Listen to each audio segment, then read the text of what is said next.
ایک خاتون کا فون آیا, انہوں نے کہا کہ میرے شوہر نے مجھے یو ایس اے میں ڈیورس دی ہے, طلاق دی ہے, اور اپنے شوہر کی برائیاں کرنے لگی. وہ صحیح کیس تھا, انہوں نے مجھے اجازت دی ہے میں نام لیے بغیر یہ واقعہ سنا دوں.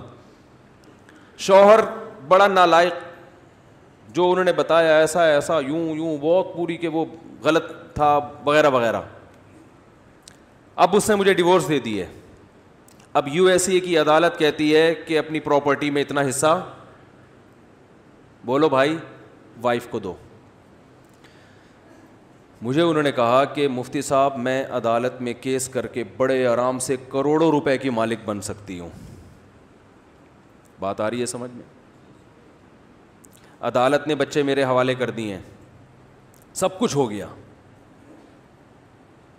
تو آپ بتائیں کہ شریعت کی روشنی میں یہ میرا رائٹ بنتا ہے یا؟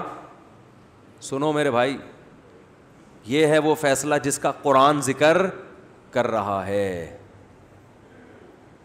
میں نے پہلے تو اس خاتون کو شاباش دی. میں نے کہا میں مسائل کے جوابات بہت پہلے سے دے رہا ہوں, میرا خیال ہے 25 سال تو ہو گئے ہوں گے, اور 20 سال سے تو باقاعدہ پراپر طریقے سے.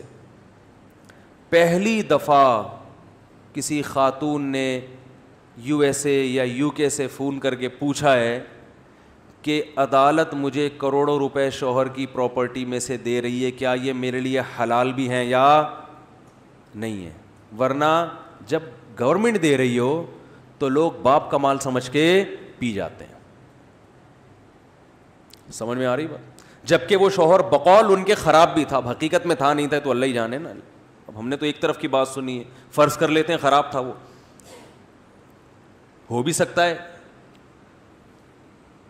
اور دی بھی خود اس نے ڈیورس, اور بڑا ظلم کیا اور یہ کیا اور وہ کیا. میں نے ان سے کہا کہ آپ کے لیے اس میں سے 1 روپیہ بھی حلال, بولو نا, نہیں ہے. کہہ رہی وہ تو اتنا بڑا ظالم, اس نے یہ کیا. میں نے کہا جو بھی کیا اس کا حل یہ کہ آپ کی جان چھوٹ گئی. قرآن میں اللہ کا ارشاد ہے بیوی کو حقوق ادا کرو, نہیں ادا کر سکتے لٹکا کے مت رکھو اس کو, بولو نا, فارغ کرو. تو قرآن نے کہا ہے فَإِمْسَاكُمْ بِمَعْرُوفٍ أَوْ تَسْرِيحٌ بِإِحْسَانٍ, عزت کے ساتھ رکھو, نہیں رکھ سکتے تمیز سے, بولو بھائی, رخصت کر دو. اور تمیز سے رخصت کرنے کا مطلب قرآن نے بیان کیا, عدت کے دوران اس کا خرچہ اٹھاؤ, عدت کے بعد لا تعضلوہن ان ینکحن ازواجہن, عدت کے بعد کہیں اور نکاح کرنا چاہے تو رکاوٹ مت بنو. اب بدنام نہ کرو اس کو, ابے یہ تو ایسی تھی, ابے یہ تو ایسا, تاکہ کہیں اور شادی نہ ہو سکے اس کی. کسی بھی طرح سے اس کو دوبارہ نکاح سے مت روکو. اور جو کچھ اس کو تم دے چکے ہو فلا تأخذوا منہ شیئا, کسی ایک چیز کے بھی واپسی کا مطالبہ. ابے کیا ہو گیا, بول لو یار. گولڈ پہنا دیتی ہیں نا سانسیں جوش میں آ کے, میری بہو کا ہو گیا. ابھی بہو نے پھر اگلے دن سے کچھ بھی کیا, اب کہہ رہی ہیں گولڈ واپس کرو. نہ بھائی, دے دیا, بولو بھائی. آپ نے بیگم کو مکان اس کے نام کرا دیا یا پورے بحریہ ٹاؤن اس کے نام کر دیا آپ نے. اب جب ڈیورس دیے, قرآن کہہ رہا ہے لا تأخذوا منہ شیئا وإن آتیتم احداہن قنطارا فلا تأخذوا منہ شیئا, سونے کا پہاڑ بھی دے دیا ہو تو واپسی کا مطالبہ مت کرو. تو میں نے کہا آپ کے شوہر نے آپ کو جو گفٹ دیے وہ آپ کے ہو گئے, اور اگر مہر نہیں دیا تو آپ مہر کا مطالبہ کر سکتی ہیں. انہوں نے کہا وہ تو نہیں دے گا مہر. میں نے کہا پھر یہ کیس کر کے جو کروڑوں کے پیسے آ رہے ہیں اس میں سے مہر کی رقم کاٹ کے باقی کیا کر دیں, بولو نا بھائی, واپس. یہ باتیں آپ سن تو رہے ہیں, سننے میں بڑا مزہ آتا ہے, جب آپ پر آئے گی نا تو پھر دیکھتا ہوں کون کتنا عمل کرتا ہے. سننے میں بہت آپ کو ایمان تازہ ہو گیا, اس خاتون کے زندہ باد کے نعرے لگاؤ بھائی, بڑی نیک خاتون تھی, واہ واہ واہ واہ. لیکن پریکٹیکلی ایسا ہوتا, بولتے کیوں نہیں ہے, وہ تو بڑی نیک, میں نے تو اس کو بڑی دعائیں دی, میں نے کہا آپ تو ویسے ہی لگ رہے ہیں انشاءاللہ جنت میں جاؤ گی. کروڑوں روپے کون چھوڑتا ہے بھائی, اچھی خاصی جائیداد بن رہی تھی, اور پھر شوہر نے اتنا ستایا بھی ہو, پھر تو یہ تو بھی یہ ستانے کا کفارہ ہے, کفارے کے نام پہ. قرآن نے کہا وَإِنِ امْرَأَةٌ خَافَتْ مِنْ بَعْلِهَا نُشُوزًا أَوْ إِعْرَاضًا فَلَا جُنَاحَ عَلَيْهِمَا أَن يُصْلِحَا بَيْنَهُمَا صُلْحًا. شوہر ظالم ہے, تنگ کر رہا ہے, تو قرآن نے کہا یا تو سلو کا راستہ اختیار کرو, کچھ حقوق سے دستبردار ہو جاؤ گھر بچانے کے لیے.